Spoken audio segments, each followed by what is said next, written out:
Friends, आपके दुश्मन अचानक से गायब होने वाले हैं। ठीक है, अचानक से ऐसा लगेगा आपको कि जैसे किसी ने कोई छड़ी घुमा दी और सारे के सारे दुश्मन आपके एकदम से आपका जैसे आपका पीछा छोड़कर भागने वाले हैं। ठीक है, इस तरह की मुझे गाइडेंस मिल रही है ईश्वर से। और यहाँ पर मुझे बालाजी महाराज का बहुत बहुत गाइडेंस मिल रहा है, उनका संदेश मिल रहा है कि आपके सारे दुश्मन बिल्कुल एकदम भागने वाले हैं। ठीक है, तो फ्रेंड्स, हम यहाँ पर आपको जो रीडिंग दे रही हूँ मैं, सॉरी, यहाँ पर जो मैं आपको रीडिंग दे रही हूँ उसके लिए प्लीज़ आप लोग वीडियो को पूरा ज़रूर देखें। अगर आपसे कनेक्ट होती है रीडिंग तो आप बिल्कुल रीडिंग को क्लेम करना कनेक्ट करके, और जितनी आपसे क्लेम होती है उतना ही क्लेम करना। ठीक है, देखिए अभी आपकी जो कंडीशन है बहुत ज़्यादा नाजुक है। यहाँ पर बहुत ज़्यादा शत्रुओं के सताए हुए हो, क्योंकि आपके जो दुश्मन है उन्होंने काम ही ऐसे किए हैं आपके लिए कि आप निरंतर गिरते चले गए। आपके हाथों से हर चीज़ छूटती चली गई। यहाँ पर आपने जितनी चीज़ों को संभालना चाहा, जितना पकड़ना चाहा, उतनी ही आपके हाथों से चीज़ें भागती चली गई। आपको ऐसा फील होने लगा एक बार को कि अब आपके बस की कुछ भी नहीं है। ठीक है, आपको ऐसा लगा कि अब आप जितने भी प्रयास कर रहे थे आज तक वो सब निराधार थे, कोई भी फायदा आपको उन कामों से नहीं हुआ, क्योंकि दुश्मन हर संभव चाल चल रहा था आपके लिए। कोई ना कोई पीछे लगा हुआ है आपके, जैसे जैसे आप भी कुछ करने चलते हो और उनको अचानक से पता चल जाता है। तो ये सब चीज़ें इसलिए हो रही हैं कि जब आप कभी किसी फंक्शन में गए थे फ्रेंड्स, तो आपको वहाँ पर कुछ करके खिलाया गया था। ठीक है, और वहाँ से आपकी जो चाबी है वो उनके हाथों में पहुँच गई। ये आप मुझसे 100% लिख के रख लो कि आप जब कभी किसी फंक्शन में गए थे तभी आपके साथ ये सारी क्रियाएं की गई थी, जिससे आपके जीवन में सारे जो बादल हैं काले हो चुके हैं। आप बहुत हिम्मत करते हो, आपको लगता है कि मैं ग्रोथ की तरफ जा रहा हूँ, आपको लगता है कि मुझे खुशियाँ मिलेंगी, मैं काम कर रहा हूँ, लेकिन आप फिर से अपने मुंह से गिर जाते हो। आपको लगता है जैसे चलते चलते किसी ने धक्का दे दिया हो। इस टाइप की एनर्जी यहाँ पर अभी आपकी है। अगर आप इस रीडिंग को देख रहे हो अभी, तो प्लीज़ रीडिंग को क्लेम करो, अपना नाम लिखो और अपना शहर का नाम जरूर लिखना। ठीक है, thank you so much everyone, thank you so much. हे परमपिता परमेश्वर, हे परमपिता परमेश्वर, इनके शत्रुओं को गायब करो, इनके शत्रुओं को गायब करो, इनके शत्रुओं को गायब करो, इनके शत्रुओं को गायब करो। लीजिए द एम्प्रेस का कार्ड। देखिए, जब हम प्रभु से अरदास लगाते हैं कि इनके शत्रुओं को गायब करो, इनको खुशियां दो, इनको सुख समृद्धि दो, तो ईश्वर सुनते हैं। ठीक है, और अब यहाँ पर मैं आपको एक बात बता दूं, अगर आपको किसी भी तरीके की परेशानी चल रही है घर में, परिवार में, आपसे हैंडल नहीं हो रही है, तो आप मुझे पर्सनल रीडिंग करा सकते हो मुझसे, या फिर अपना बर्थ चार्ट चेक करवा सकते हो। मुझे व्हाट्सअप करिएगा। देखिए, मैं बार बार आपसे कहती हूँ कि आप मुझे प्लीज़ व्हाट्सअप पे मैसेज करो, कॉल मत करो, लेकिन फिर भी आप लोग कॉल करते रहते हो। अब आप ये सोच लीजिए कि सुबह से शाम तक 500 भी कॉल आती हैं, तो क्या कोई अटेंड कर सकता है क्या? तो प्लीज़ इसलिए आप मैसेज करो। हो सकता है कि आराम से बैठकर मैं मैसेज देख लूँ, लेकिन कॉल पे बात करना बिल्कुल असंभव है। और जब आपका अपॉइंटमेंट बुक हो जाता है तब मैं आपको कॉल करती हूँ। ठीक है, तो प्लीज़ मुझे कॉल ना करें, व्हाट्सअप ही करें। आपका एम्प्रेस का कार्ड है फ्रेंड्स। देखिए, सबसे पहले तो यहाँ दुश्मन की जो गायब होने की मैं आपको बता रही थी कि ईश्वर चाहते हैं कि आपके दुश्मन गायब हो जाएं। वो आपकी जैसे कहते हैं ना, आपने इतनी सारी प्रेयर की, भक्ति की, और आपने दान धर्म किए, तो उससे कहीं ना कुछ आपके जीवन में ग्रोथ आ रहा है। आपके जीवन में नई चीज़ें फूटेंगी। ठीक है, आपका नया जनरेशन हो सकता है, नया बेबी आ सकता है। आपके जीवन में कुछ ना कुछ प्रभु यहाँ पर अंकुरित करेंगे। ठीक है, चाहे वो किसी भी प्रकार से हो सकता है, कुछ भी आपके जीवन में नया आ सकता है, लेकिन वो सब कुछ आपके द्वारा ही किया गया होगा। ऐसा नहीं कि किसी ने गिफ्ट में दे दिया, आपके द्वारा ही किया गया होगा। और जिसको आपने बहुत मेहनत के साथ, क्योंकि आप बहुत पहले से चाहते थे कि भाई ये चीज़ें हो जाएं, लेकिन वो हो नहीं रही थी, तो वो अब जाकर आपके जीवन में होना शुरू होंगी और आप काफ़ी अथॉरिटी में आओगे। ठीक है, आप काफ़ी अथॉरिटी में आओगे। जितना भी दुश्मन ने आपको नीचा गिराने की कोशिश की है, देखिए यहाँ पे असल में क्या है कि आपके साथ एक नया खेल रचा जा रहा है, जो आपको अभी नहीं समझ में आ रहा है, लेकिन वो मुझे समझ में आ गया, क्योंकि सारे कार्ड सोर्ट्स के आए हैं।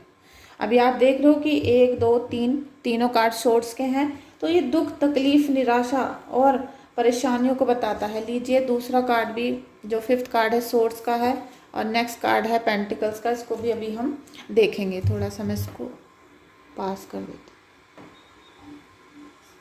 ठीक है,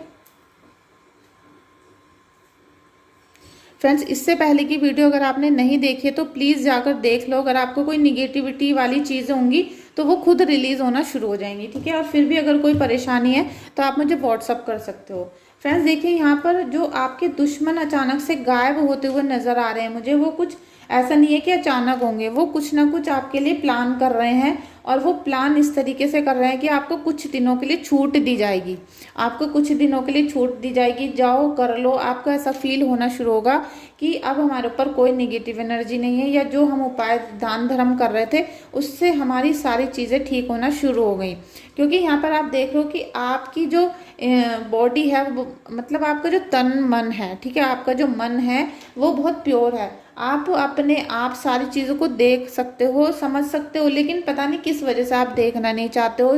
या तो आप किसी के बहकावे में आ रहे हो, या आपको कोई मैनिपुलेट कर रहा है, या फिर आप जानबूझकर इन सब परेशानियों को देखना नहीं चाहते हो। क्योंकि ऊपर से ग्रहण भी लग रहा है, उल्टा चांद हो गया यहाँ पर। तो अभी आप धोखे के अंदर हो। अभी आपको बहुत अच्छी तरीके से आपका दुश्मन ये फील करवाएगा कि आपके अब कोई आपके ऊपर निगेटिविटी नहीं है, अब आपको कोई परेशान नहीं कर रहा है, क्योंकि वो धीरे से गायब हो जाएगा पहले। लेकिन वो अपने अच्छे समय का इंतजार कर रहा है। जैसे ही आप कुछ नया काम करने चलोगे, जैसे ही आप कुछ नया घर बनाने चलोगे, वो दोबारा से आपके ऊपर अटैक करेगा। यही उसकी प्लानिंग है, ठीक है। क्योंकि यहाँ प्लानिंग अभी चल रही है, यहाँ पर आपको लगातार धोखे दिए जा रहे हैं। और ये जो पेज ऑफ पेंटिकल्स का कार्ड आया है, धन संपत्ति तो आपको मिलने वाली है, लेकिन उसमें अभी आप दिमाग से काम नहीं कर रहे हो बिल्कुल। तो मुझे लग रहा है कि आपके दुश्मन आपका पीछा आसानी से यहाँ छोड़ने वाले नहीं है।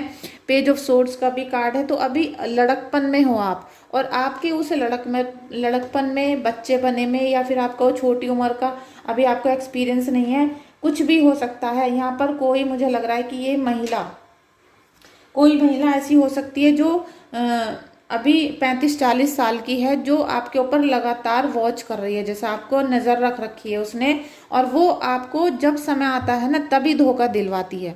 ऐसा मुझे यहाँ बहुत बड़ा डाउनलोड आ रहा है। वीडियो किसी और चीज़ की मैं सोच रही थी, लेकिन अभी जो मुझे आपकी यहाँ पर एनर्जी मिल रही है, जो आप लोग यहाँ रीडिंग को देखना शुरू कर रहे हो, तो उससे मुझे ऐसा प्रतीत हो रहा है, उससे महसूस हो रहा है कि कोई ना कोई ऐसी लेडी जो 35 से 40 साल की एज की है, वो आपको अभी और भी ज़्यादा धोखे देने की कोशिश कर सकती है। लेकिन आपको इस रीडिंग को देख के डरना नहीं है, परेशान नहीं होना है। क्योंकि अगर हमें ईश्वर हमें कभी सपने में दिखते हैं, कोई चीज़ बताते हैं, तो वो आगाह करते हैं, जिससे हम संभल जाएं, जिससे हम आगे आने वाले समय में गिरे ना। तो यही चीज़ मेरी भी है। मैं आपको जिस तरीके से आगाह कर रही हूँ, बस आपको प्रोटेक्शन में रहने की ज़रूरत है। आपको अपने ईश्वर पे बहुत ज़्यादा ध्यान लगाने की ज़रूरत है। ईश्वर हील करना, ईश्वर हील करना, हे परमपिता परमेश्वर, हे राधा रानी हील करना मेरे सभी व्यूअर्स को, मेरे सभी सब्सक्राइबर्स को, जिन्होंने मेरी वीडियो को लाइक किया है, शेयर किया है। प्लीज़ सभी को, जो भी मेरी रीडिंग को देख रहा है, सभी को आप हील करिए। बहुत संकट में लीजिए। द एम्परर का कार्ड भी आ गया है, एस ऑफ वॉन्ड्स का लीजिए। आपको हीलिंग मिलेगी फ्रेंड्स, बिल्कुल गारंटी से आपको हीलिंग मिलेगी। लेकिन देखिए, अभी भी आपको ऐसा लग रहा है कि आपकी जो कंडीशन है बहुत ज़्यादा बांध दी गई है, ठीक है, बहुत ज़्यादा बांधा गया है आपको। मुझे लग रहा है कि किसी ने यहाँ पर आपके ऊपर वशीकरण भी कराया है, और यहाँ पर बंधन कार्य करवाए गए हैं, ठीक है। लीजिए फ्रेंड्स, आपके ऊपर बंधन कार्य करवाए जा रहे हैं, क्योंकि जैसे जैसे यहाँ पर पैसों का भी यहाँ निकल कर आ रहा है, तो कोई ना कोई आपकी पैसों से, प्रॉपर्टी से आप पे चिढ़ता है, ठीक है। हो सकता है वो जो ये लेडी है, या फिर कोई ऐसा व्यक्ति जो आपसे पैसा छीनना चाहता है, या धीरे धीरे आपके घर में से पैसा निकलवा रहा है, ठीक है। तो आप उसमें बाधा बनते होंगे, आप उपाय करते होंगे, दान धर्म करते होंगे, तो उसका जो कार्य है वो बीच में रह जाता है। तो उसकी जो पूरी मंशा है वो है कि वो आपको बंधन कार्य से बांध दे, आपके सारे कार्य होने रुक जाएं, आपका पैसा आप ही यूज ना कर पाओ, ठीक है। आपका पैसा, आपका जमीन, आपका पति, लेकिन वो सब चीज़ें आपकी ही नहीं हो, जैसे वो आप यूज नहीं कर पा रहे हो किसी भी चीज़ को, और उन सब चीज़ों का जो सुख है वो कोई और लेकर जा रहा है यहाँ पर, ठीक है। कोई ऐसी लेडी है जो आपके पैसे, आपका ज़मीन, आपके घर वाले, आपके रिश्तेदार, लेकिन उन सब का जो सुख है, जो आपके हिस्से का था, वो कोई और लेडी को मिल रहा है यहाँ पर। अब मैं समझ गई हूँ कि ये सारा जो बवाल है क्यों हो रहा है, ठीक है। आपका घर परिवार कोई तोड़ने की कोशिश कर रहा है पूरी पूरी, और आपके ज़मीन पे जायदाद पे किसी का नियत है, वो कोई भी हो सकता है, इसका मुझे नहीं पता। लेकिन प्रभु की जो रोशनी होती है वो हमेशा आपके ऊपर पड़ेगी, ठीक है, हमेशा आपके ऊपर पड़ेगी। तो आपको मुद्दों से भटकना नहीं है, आपको अथॉरिटी में रहना है, हुक्म चलाना है, क्योंकि घर आपका, परिवार आपका, पति आपका, तो आपको पूरे अथॉरिटी के साथ रहना है। आपको हिम्मत दिखानी है, दादागिरी से रहना है, क्योंकि आपका ज़मीन है, आपका मकान है। आप क्यों उसको किसी को भी दे रहे हो, किसी के भी पास जाने दे रहे हो? आप काले जादू के चक्कर में ना फंस के, देखिए जो चीज़ें हैं निगेटिविटी, उसको धीरे धीरे हटाया जाएगा पूजा से, दान धर्म करके और मंत्रों के द्वारा। लेकिन इतने ये सब चीज़ें ठीक होती हैं, इतने आप किसी को अपना घर मकान तो नहीं दे दोगे ना, पति तो नहीं दे दोगे। तो आपको ये सब चीज़ों को पॉजिटिवनेस के साथ धारण करना है, आपको एक्सेप्ट करना होगा कि जो भी चीज़ें हैं उनको मैं सुधार के रहूँगी, मैं पूजा करूँगी, भक्ति करूँगी, ईश्वर के चरणों में इतनी आस्था रखूँगी कि ये सब चीज़ें निगेटिव मेरे घर से खुद ब खुद बाहर चली जाएं। और हो सकता है कि आपके ऊपर जब ईश्वर की यहाँ कृपा चलेगी, आपको यहाँ पर देखिए सारी चीज़ें मिलनी शुरू होंगी ईश्वर की, और उनका आशीर्वाद, पैसा, धन दौलत, परिवार का साथ, सब चीज़ मिलेंगी। लेकिन इसमें थोड़ा सा समय लग जाएगा, ज़्यादा नहीं, 2-3 महीने का समय लगेगा। और जैसे ही ये सब चीज़ें फलनी फूलनी शुरू होंगी, आपका जो दुश्मन है ना यहाँ पर, ये एकदम दुम दबा के भाग जाएगा, ठीक है। क्योंकि जो पहला डाउनलोड था मुझे वो यही था कि आपको ईश्वर की असीम कृपा मिलेगी और आपके दुश्मन आपको ढूंढने से भी नज़र नहीं आएंगे। और जैसे जैसे इन्होंने बुरा कर्म किए हैं आपके साथ, अब इनके जो चक्कर हैं वो उल्टे चलने शुरू होंगे, ठीक है। इनके सारी चीज़ें इनके पास वापस जाना शुरू होंगी। और मैं आपको कुछ उपाय भी बता दूंगी जिनसे आपकी ये सारी बुरी चीज़ें आपके दुश्मन के ऊपर वापस जाना शुरू हो जाएंगी, ठीक है। आपके घर से निकलना शुरू हो जाएंगी और आप पॉजिटिव हो जाओगे, ठीक है। पॉजिटिव होना बहुत ज़्यादा ज़रूरी है। अच्छा सोचो और अच्छी मन से ही पूजा भावना से आपको काम करना है। लीजिए, देखिए आप इसलिए खामोश रहते हो, इसलिए चुप रहते हो कि आप अपने परिवार को परेशान नहीं करना चाहते, लेकिन इसी चीज़ का फ़ायदा आपका दुश्मन उठा रहा है। लीजिए, आपके लिए यहाँ पर रेमेडी भी निकल कर आ गई है। आप कल से ही आपके साथ अगर ये रीडिंग मैच हो रही है, अगर आपको लगता है ये रीडिंग आपकी है, आपसे कनेक्ट हो रही है, रिजोनेट हो रही है, तो आप कल से ही भोले बाबा की उपासना पूजा शुरू कर दो, ठीक है। हमने राधा रानी का नाम लेके इस रीडिंग को शुरू किया है, लेकिन यहाँ जो राधा रानी ने आपके लिए आदेश दिया है वो दिया है यहाँ शिवलिंग की पूजा करना। तो आप कल से ही डेली आपको क्या करना है, या फिर जब भी आपको समय मिलता है, जब भी आपके पास समय है मंदिर जाने का, तो आप मंदिर जाओ। एक लोटे में दूध लेके जाना है, कच्चा दूध, उसमें पानी नहीं मिलाना है, ठीक है। ऐसा नहीं कि एक लोटे में पानी भर लिया उसमें थोड़ा सा दूध डाल लिया, नहीं, कच्चा दूध डालना है, थोड़े से काले तिल और थोड़ा सा आपको डालना है उसमें जौ, ठीक है। और आप उसे लेकर जाओ, डेली शिवलिंग पे जल चढ़ाओ और अपने दुश्मन का नाम वहाँ पर बोलना और जल चढ़ाना, भोले बाबा से ये अपनी इच्छा बताना, उनसे प्रार्थना करना कि जो भी मेरे शत्रु हैं वो गायब होने शुरू हो जाएं, वो मेरे परिवार से, मेरी ज़िंदगी से, मेरे अपनों से दूर हो जाएं, ठीक है। आप देखोगे 40 दिन, केवल 40 डेज़ अगर आप इनको करते हो, 41 डेज़ करना आप, ठीक है। 41 डेज अगर आप शिवलिंग पे जल चढ़ा देते हो, जल नहीं सॉरी, आपको दूध चढ़ाना है, वो भी कच्चा, और तिल और जौ डालकर, तो आप देखोगे कि आपके शत्रु अचानक से आपको दिखना, सुनाई देना बिल्कुल बंद हो गए, और उनकी तरफ से जितनी भी निगेटिविटी आ रही थी वो सब ऑटोमेटिक ही खत्म होना शुरू हो जाएगा, ठीक है। Thank you so much friends इस रीडिंग में आने के लिए। और इस रीडिंग से पहले की रीडिंग वो रीडिंग नहीं है, एक गाइडेंस है, एक हीलिंग है आपके लिए। अगर आप उसे देखोगे तो काफ़ी पॉजिटिवनेस आपको फील होगी, आप उसको देख सकते हो, ठीक है। Thank you so much everyone. Please video को लाइक कर देना, चैनल को सब्सक्राइब करना, और अगर आपका मन करता है तो फिर आप अच्छा सा कमेंट भी कर सकते हो, ठीक है। Thank you so much.